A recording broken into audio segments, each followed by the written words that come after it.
Oke, hari ini kita akan belajar materi kewirausahaan tentang pengelolaan keuangan. Jadi, kita akan belajar tentang sumber dana, rencana keuangan pembelanjaan, terus penggunaan dana ya. Saya tidak, karena ini sebenarnya ya kalau misalnya kita di Fakultas Ekonomi mungkin ini bisa jadi satu mata kuliah khusus ya perkuliahan kita hari ini. Jadi saya tidak akan membahas semuanya secara detail, nanti akan habis waktunya. Jadi akan ada beberapa hal yang mungkin akan saya bahas lebih banyak, terutama yang akan kita jadikan bahan diskusi. Oke, kita lanjut. Oke, ini belum dibesarkan ya. Oke, nah ini tentang sumber dana kalau kamu punya usaha gitu ya. Apakah sumber dana kita sendiri, misalnya kita punya uang nih atau kita punya tabungan atau kita ngutang gitu. Jadi materi hari ini akan banyak bahas tentang utang, minasang. Nanti kalian silakan yang ada duitnya masih dipinjam temennya atau masih minjem duit temennya juga sekalian inget-inget ya. Jadi kita banyak bahas tentang utang. Karena di sini ada sumber dana dari luar yang dimaksud misalnya salah satunya utang. Nah ini kelemahannya adalah dikenai kewajiban, misalnya kita bayar bunga dan juga kita wajib untuk mengembalikan. Tapi bagusnya kalau kita misalnya pinjam utang, kalau misalnya kita ada usaha itu jumlahnya bisa lebih besar ya dibandingkan kalau kita pakai tabungan kita sendiri mungkin tidak bisa sebanyak itu. Cuma bagusnya kalau dari dalam dan dana kita sendiri jeleknya dia itu bisa aja terbatas ya. Tapi kita tidak perlu bayar bunga. Itu nanti akan ada salah satu bahan diskusi kita ya, kredit itu apa, kepercayaan, terus mungkin kalian sering apakah ada saudara atau teman gitu ya yang misalnya bekerja di bank, nantinya dia ada menawarkan misalnya di media sosial dia menawarkan kredit mikro untuk usaha kecil, misalnya kayak gitu, itu apaan sih? Kita bisa lihat-lihat lagi gitu ya, kayak gimana orang itu minjem berapa, kemudian per bulannya dia harus bayar berapa dan lain-lainnya. Kredit. Nah, gimana caranya supaya kita dipercaya? Kalau kita ke bank nih, ada yang namanya 4C. Syarat kelayakan kredit. Ya. Layak apa enggak sih kita minjem gitu. Misalnya kita punya usaha apa. Yang pertama tuh capital. Setidaknya kita punya minimal 25% dari modal total yang dibutuhkan. Misalnya nih kamu mau jualan lapak gorengan gitu ya. Misalnya lapak gorengannya perlu uang 1 juta. Berarti setidaknya kamu udah punya 250.000. Itu maksudnya. Ya, oke, itu capital, capability, ini mampu nggak orang ini ngangsur kreditnya?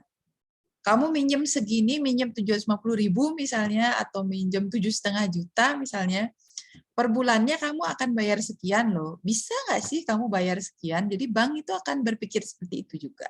Jadi dilihat juga usaha Anda.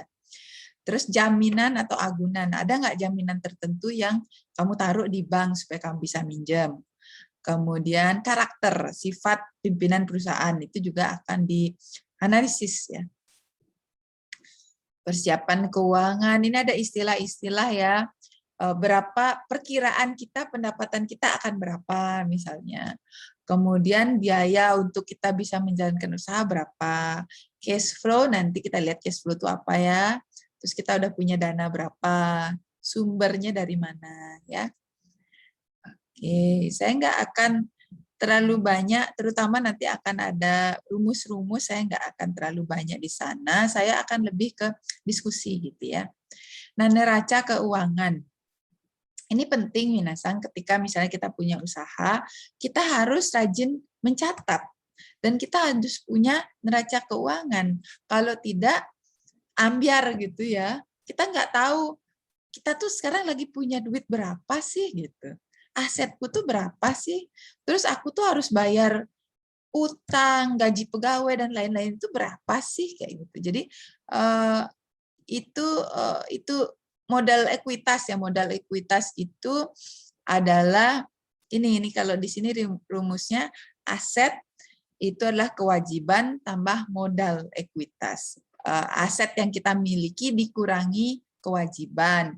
Misalnya kamu itu punya usaha yang seharga gitu ya, usahanya itu total asetnya itu 10 juta.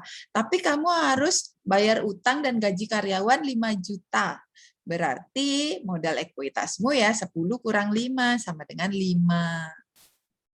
Atau misalnya kamu punya 10 juta, kamu harus bayar utang dan gaji pegawai itu 3 juta. Berarti modal ekuitasmu 10 kurang 3 sama dengan 7 juta. Itu namanya modal ekuitas. Itu harus terus diupdate gitu ya. Jadi nggak bisa kita, ya udahlah biarin aja, jual-jualan aja. Atau deh ada orang beli, ada orang aku beli barang, kayak aku jualan 5, kayak aku beli 10, kayak beli 10 daster, ada yang aku beli 10 daster, terus aku jualan ke orang lain 3, yang kayak gitu. Benar-benar semuanya harus dicatat. Oh, berarti aku dapat keuntungan 60.000 dan lain-lain. Jadi kita harus benar-benar memiliki catatan keuangan yang bagus gitu ya. Nah, laporan rugi laba lah, apakah kita rugi ataukah kita mendapat keuntungan dalam jangka waktu tertentu. Terus tadi cash flow ya, aliran dana itu tersedia uang tunai berapa, butuh uang tunai berapa, itu harus terus kita update. Kemudian ini anggaran, ini banyak rumus ya, jadi tidak akan saya banyak bahas di sini. Kita bisa baca. Ini ya, misalnya rasio, kalau misalnya kita aset lancar, hutang lancar, dan lain-lain, itu silakan Anda baca aja sendiri, nanti slide-nya saya kirimkan. Ya, rasio pendapatan, apakah pendapatan kotor, apa yang disebut dengan pendapatan bersih, gitu ya. Bersih, ya, oke. Baik. Nah, ini salah satu yang akan saya ajak kalian diskusi nanti ya. Ini entah mungkin kalian ada yang sudah pernah baca atau belum, ini disebut dengan kuadran Kiyosaki. Nah, kuadran Kiyosaki itu kita ada dibagi menjadi 4 bagian. Kita singkat aja ya supaya gampang. ESBI misalnya ya. E itu employee. Kamu jadi pegawai atau pekerja atau karyawan. Kalau misalnya itu berarti kamu masuk kategori employee. Nah, yang S itu self-employee, kerjanya mandiri. Ya, kerjanya mandiri misalnya kamu jadi dokter buka praktek, atau kamu jadi penyanyi, kamu nyanyi dari satu kondangan ke kondangan lain, itu kan pekerjaan mandiri.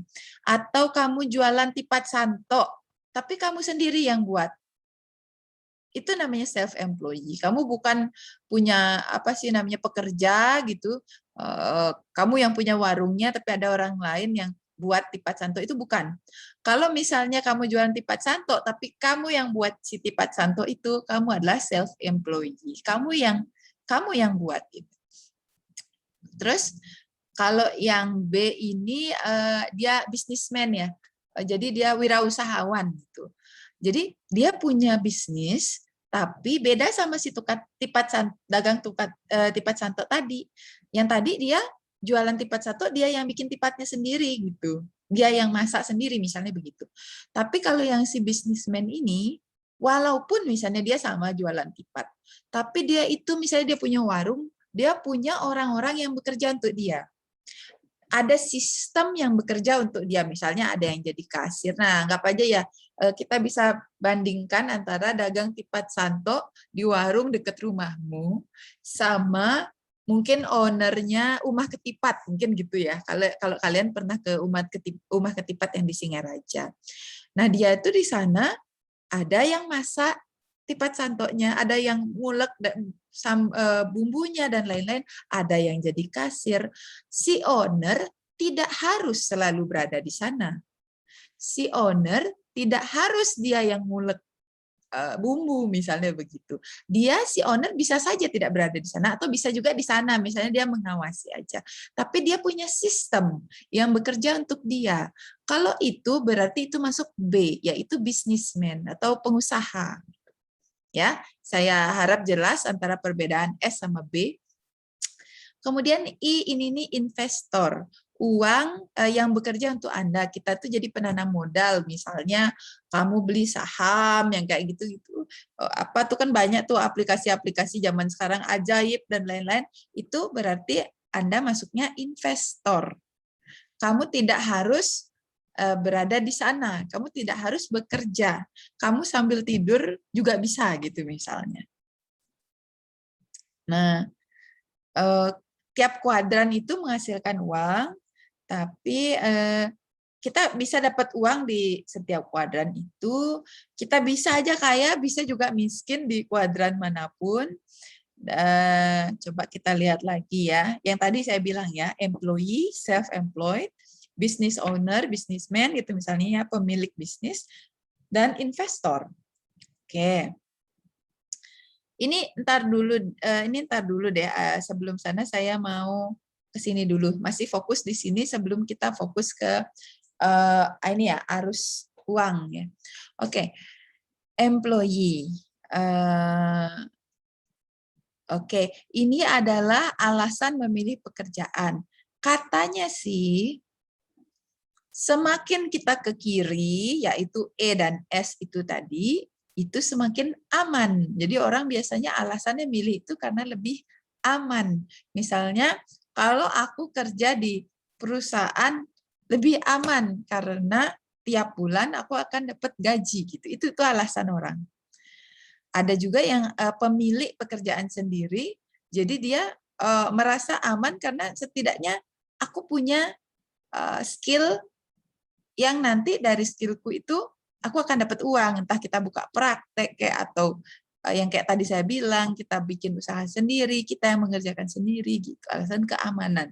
Nah, semakin ke yang kanan, B sama I, si business owner sama si investor itu, orang biasanya milih karena alasan kebebasan. Dia itu bebas. Dia tuh nggak perlu ribut-ribut, misalnya sekarang, oh libur Nataru, ya Natal dan Tahun Baru. Cuti bersama dihapuskan. Mereka biasa-biasa aja gitu. Serah aja gitu. Aku mau pulang kampung ke, misalnya dia mau pulang kampung ke Sulawesi, ke Sumatera, atau kemana, itu kalau aku mau, sekarang juga bisa gitu misalnya. Dia punya kebebasan waktu, misalnya seperti itu. Salah satunya ya, kebebasan waktu. Dia tidak terikat dengan, oh aku harus kerja dari jam 9 sampai jam 5, misalnya gitu kalau pegawai. Atau aku harus praktek, misalnya kita dokter nih ya, aku harus praktek dari jam 7 malam sampai 10 malam gitu. Tidak, dia tidak terikat itu semua. Tapi kekurangannya adalah kalau misalnya yang E sama S, memang sih kalau mereka lagi lancar nih dapat duit gitu ya, memang aman. Tapi kalau misalnya di PHK gimana? Atau kalau misalnya yang tadi dia self-employed ketika dia sakit gimana? Maka dia tidak akan bisa mendapatkan uang ya. Kalau yang alasan kebebasan, keamanannya yang lebih kurang ya, misalnya bisnis gitu. Kalau misalnya kamu punya bisnis, ya kayak tadi misalnya rumah ketupat gitu. Pas orang rame belanja ke sana sih bagus ya. Tapi misalnya ketika anggap kita lihat beberapa bulan yang lalu pandemi, orang-orang benar-benar di rumah terus, ya anggap misalnya jarang orang belanja online, Grab dan lain-lain, misalnya dia jarang, lebih sering masak di rumah, maka bisnis itu mungkin akan merugi dan Anda yang harus tanggung sendiri. Jadi ini faktor keamanannya. Demikian juga kalau investor misalnya nih, kamu invest di apa? Kayak ajaib tuh kan ada macam-macam ya, banyak produk di sana ya, banyak saham misalnya kayak apakah Aneka Tambang, BBRI dan lain-lain. Misalnya Friend gitu. Friend misalnya nilainya lagi turun sahamnya. Kamu beli saham di sana. Ya berarti kamu rugi, bisa rugi besar ketika harga jatuh misalnya seperti itu. Jadi inilah yang menjadi pertimbangan, keamanan dan kebebasan. Ya, jadi ini yang biasanya kalau orang milih apa itu yang biasanya jadi pertimbangan. Terus ini dapat dari salah satu sumber ya. Katanya gini nih. Kalau yang di kiri itu kan aktif ya. Kalau yang di active income ya pendapatan aktif dan passive income pendapatan pasif gitu ya. Nah, katanya kayak gini nih, kalau kamu kerja, kamu itu bertukar ya, waktu dan usahamu kamu tukarkan untuk uang. Kalau kamu nggak kerja, kamu nggak dapat duit. Itu katanya kalau E ya, kalau kamu karyawan atau pekerja ya. Terus kalau kamu self-employed ya, bekerja mandiri itu, kamu kerja memang untuk dirimu sendiri gitu. Misalnya apakah itu udah buka praktek, apa jualan tipat, apakah kamu menyanyi dari satu sebagai penyanyi, kamu menyanyi dari satu wedding ke wedding yang lain atau apa. Kamu kerja ya duitnya buat kamu aja. Kamu tidak usah kasih duit itu ke perusahaan. Kamu nyanyi, kecuali misalnya ada pajak atau apa ya selain itu. Misalnya kamu nyanyi ke 5 wedding, satu wedding kamu dapat duit 1 juta. Berarti hari ini kamu dapat duit 5 juta. Kamu nggak perlu kasih ke perusahaanmu. Itu semua buat kamu, ya kecuali ada pajak dan lain-lain. Tapi kalau misalnya kamu nggak kerja, anggap misalnya kamu sakit atau kamu mau liburan 1 minggu, maka kamu nggak akan dapat uang. Itulah kalau self-employed. Kalau big business, dia punya orang-orang yang bekerja untuk dia. Jadi dia udah punya karyawan, ada tukang, anggaplah misalnya restoran ya, ada tukang masak, ada kasir, ada tukang bersih-bersih dan lain-lain. Jadi ini dianggap uang bekerja untuk kamu. Kamunya sih nggak perlu ngapa-ngapain kecuali kamu mau gitu ya. Tapi aku yang mau bantu goreng atau apa ya mungkin mau sendiri, tapi sebenarnya kamu punya orang yang bisa bisa mengerjakan itu. Nah, kalau investor ini asik banget dia tulisnya ya. Ada orang yang uang itu bekerja buat dia. Jadi dia terserah mau main golf kayak atau mau ngapain terserah gitu. Ya, dan bisa memiliki hidup yang menyenangkan itu katanya ya, walaupun mungkin nggak semudah itu gitu ya. Oke. Oke, sekarang kita ke diskusi. Oke, tunggu sebentar. Sebelum ke diskusi kita akan bahas. Tadi kita sudah bahas terutama yang 4 kuadran Kiyosaki. Kemudian saya juga mau mengenalkan kamu dengan arus uang. Nah, kamu tuh yang mana gitu. Jadi saya memang lebih akan ngajak kamu diskusi. Katanya nih ada arus uang orang rata-rata. Misalnya nih, kamu punya penghasilan, misalnya kamu kan kebanyakan mungkin belum bekerja, tapi anggap kamu dapat apakah bekal lah atau mungkin pokoknya sumber-sumber dana lain gitu ya. Kamu menyewakan apa kayak ke temanmu misalnya, pokoknya kamu dapat uang yang masuk ke kantongmu, itu misalnya dapat 2 juta. Tapi pengeluaranmu juga 2 juta. Jadi kamu nggak punya aset, nggak punya benda, apakah kamu punya motor sendiri? Enggak. Apakah kamu punya benda-benda lain sendiri yang merupakan hartamu? Tidak, karena kamu dapat 2 juta, kamu habisin ke 2 jutanya itu. Ya, kamu punya utang juga enggak, tapi kamu punya aset juga enggak gitu. Ini katanya arus uang orang rata-rata. Oke, itu satu ya. Nanti ingat ya, nanti saya ajak diskusi soalnya. Nah, ini katanya arus uang orang kelas menengah. Misalnya nih, dia dapat gaji 5 juta. Tapi dia itu punya hutang. Misalnya utangnya itu untuk beli mobil misalnya, ya anggap gitu ya. Sehingga dia harus bayar si mobil itu, atau dia beli tanah, atau dia beli motor, apapun itu, ya merupakan sebuah harta, asetnya dia harus bayar utang itu 3 juta. Jadi dia dapat penghasilan 5 juta, langsung kepotong utang 3 juta. Dan dia punya pengeluaran, makan, uang pulsa, dan lain-lain 2 juta. Intinya duitnya habis. Dia tidak punya tabungan. Tapi bedanya dengan yang tadi yang rata-rata itu adalah ini dia walaupun punya hutang, tapi dia juga punya aset. Dia juga punya harta, yaitu apa yang tadi dia beli itu apa, mobil, apa tanah, atau apapun, tapi dia memang punya hutang. Samanya dengan yang rata-rata tadi, dia tidak punya saving, tidak punya tabungan, duitnya udah habis. Oke. Nah, ini yang terakhir, ini yang nomor 3 ya, arus uang yang nomor 3, katanya arus uang orang kaya gitu ya. Misalnya nih, dia punya penghasilan 5 juta. Nah, tapi dia bayar utang, dia nggak mau bayar utang per bulan 3 juta. Dia maunya bayar yang 2 juta. Entah caranya gimana, apakah utang itu lebih lama gitu, misalnya yang seharusnya lunas dalam 2 tahun dia jadiin 3 tahun atau bagaimana, atau misalnya utangnya dia hanya sedikit, misalnya seperti itu. Kemudian pengeluaran pun dia tekan, jadi dia itu hemat orangnya gitu. Misalnya nggak perlulah aku beli kopi-kopi kekinian, buat aja kopi sachet di rumah 2.000 selesai gitu. Nggak perlu aku beli yang 20 ribuan misalnya gitu. Atau ngapain aku beli makan siang di kantor, lebih baik ini orang tuaku di rumah udah masak, lebih baik itu yang aku bawa bekal misalnya gitu. Jadi dia bisa hemat sehingga pengeluarannya ditekan. Terakhirnya, dia itu bisa saving 2 juta. Dia bisa punya tabungan 2 juta. Nah, mereka ketika mereka orang arus uang orang kaya ini, ketika dia punya uang 2 juta, dia akan bisa belikan aset yang bisa ngasih mereka passive income, pendapatan pasif.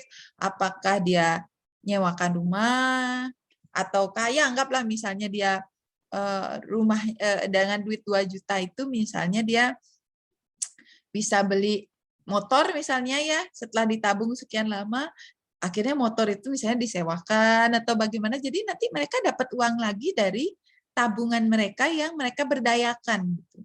Jadi tabungan bukan hanya berbentuk tabungan, tapi mereka berdayakan. Apakah mereka taruh di saham atau apa, yang jelas uang mereka ini, si tabungan mereka ini akan menghasilkan uang lagi untuk mereka. Jadi ini katanya arus uang orang kaya gitu.